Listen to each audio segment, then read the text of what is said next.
माननीय स्पीकर महोदय, जैसा कि सदन के माननीय सदस्यों को ज्ञात होगा, प्रधानमंत्री माननीय श्री नरेंद्र मोदी जी की फरवरी 2025 में अमेरिका यात्रा के बाद से भारत और अमेरिका एक संतुलित और पारस्परिक रूप से लाभकारी द्विपक्षीय व्यापार समझौते का संपन्न करने के उद्देश्य से नियमित रूप से चर्चा करते रहे हैं।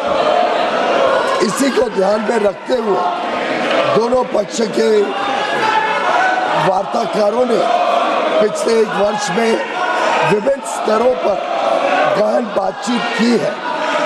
दोनों पक्षों के महत्वपूर्ण और विविध हितों को देखते हुए यह स्वाभाविक है कि दोनों पक्ष अपनी अपनी अर्थव्यवस्थाओं के महत्वपूर्ण और संवेदनशील क्षेत्रों की रक्षा करते हुए सर्वोत्तम संभव परिणाम सुनिश्चित करना चाहेंगे।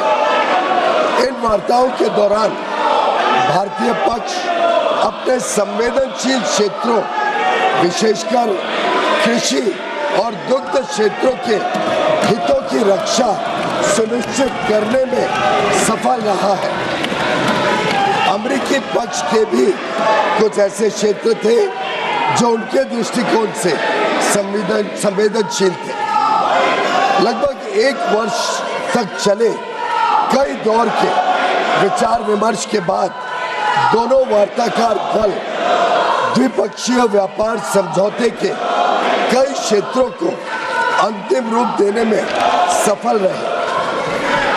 2 फरवरी 2026 को प्रधानमंत्री जी और अमेरिकी राष्ट्रपति डोनाल्ड ट्रंप ने द्विपक्षीय और अंतर्राष्ट्रीय महत्व के कई मुद्दों पर फोन पर चर्चा की। इसके बाद राष्ट्रपति ट्रंप ने अमेरिका को किए जाने वाले भारतीय निर्यात की दर घटाकर 18% करने की घोषणा की।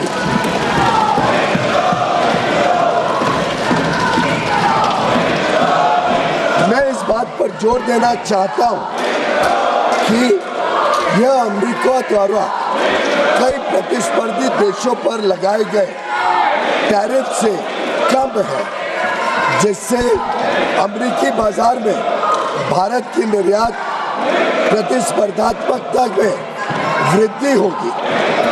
यह समझौता भारतीय निर्यातकों को विशेष रूप से श्रम प्रधान क्षेत्रों और विनिर्माण में महत्वपूर्ण तुलनात्मक लाभ भी प्रदान करता है।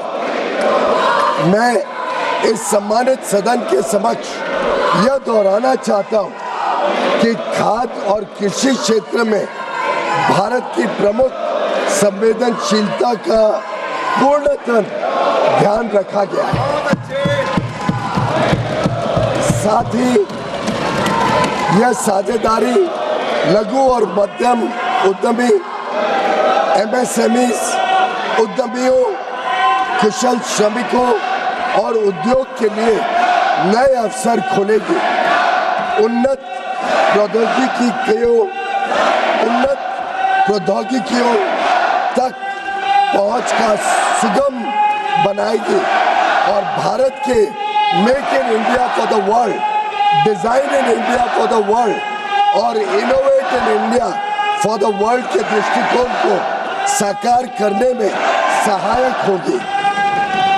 यह ऐतिहासिक ढांचागत समझौता भारत अमेरिका संबंधों को मजबूत करने और विकसित भारत 2047 की दिशा में हमारी यात्रा को आगे बढ़ाने की दिशा में एक महत्वपूर्ण कदम है और यह दुनिया के 2 सबसे बड़े लोकतांत्रिक देशों के बीच मजबूत जुड़ाव को भी दर्शाता है, जो स्वाभाविक साझेदार है और साझा समृद्धि के लिए मिलकर काम कर रहे हैं। मैं माननीय सदस्यों को सूचित करना चाहता हूं कि आगे की कार्रवाई के संदर्भ में दोनों पक्ष व्यापार समझौते से संबंधित आवश्यक तकनीकी प्रक्रियाओं को पूरा करने और कागजी कार्रवाई को अंतिम रूप देने के लिए मिलकर काम करेंगे ताकि इसकी पूरी क्षमता का शीघ्रता से लाभ उठाया जा सके। समझौते की विस्तृत रूपरेखा इन प्रक्रियाओं के समापन के पश्चात तुरंत घोषित की जाएगी। माननीय सदस्यों को भारत के ऊर्जा स्रोतों से संबंधित उन मुद्दों की जानकारी होगी जो इस समझौते पर हुई चर्चाओं के दौरान उठाए गए हैं। मैं स्पष्ट करना चाहता हूं, जैसा कि सरकार ने कई बार सार्वजनिक रूप से कहा है कि 140 करोड़ भारतीयों की ऊर्जा आवश्यकताओं की सुरक्षा सुनिश्चित करना सरकार की सर्वोत्तम प्राथमिकता है। वस्तुनिष्ठ बाजार स्थितियों और बदलते अंतर्राष्ट्रीय परिदृश्यों के अनुरूप ऊर्जा स्रोतों में विविधता लाना हमारी इस कार्यनीति का मूल आधार है। भारत की सभी कार्रवाइयां इसी बात को ध्यान में रखकर की जाती हैं।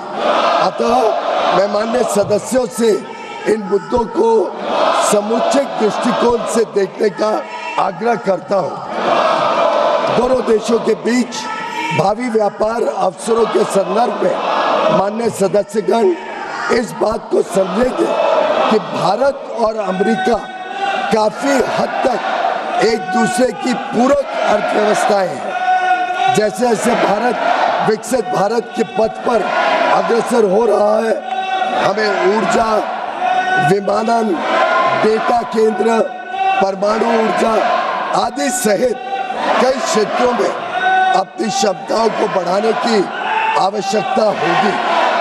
अमेरिका इन क्षेत्रों में दुनिया का अग्रणी देश है, इसलिए हमारे लिए इन क्षेत्रों में व्यापार की संभावनाओं पर ध्यान केंद्रित करना स्वाभाविक है, जिससे न केवल हमारी खरीद में बल्कि हमारे अपने निर्यात में भी विस्तार होगा। हमारा अनुमान है कि तुलनात्मक लाभ के परिणाम स्वरूप कई क्षेत्रों में भारत का निर्यात अमेरिका में भी काफी बढ़ेगा।